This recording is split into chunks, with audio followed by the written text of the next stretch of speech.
Welcome today in front of me Motorola Moto G200 and I'll show you how to take screenshots without buttons on this device.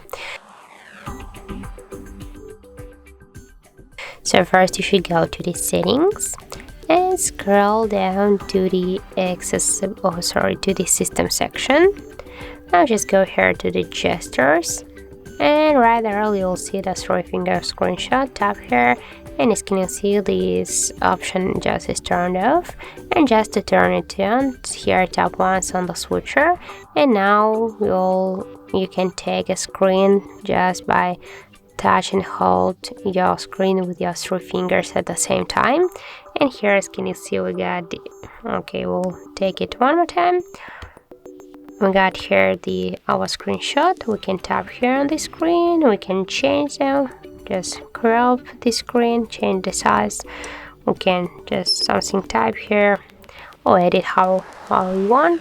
And now we can also share with the screen with someone.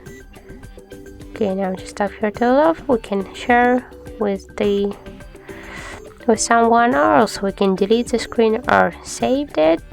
And then you can find the screen in your photos on your device.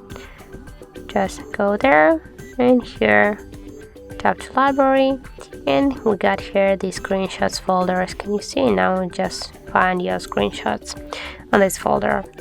So that's how it looks. If you found this video helpful, remember to leave a like, comment and subscribe our channel.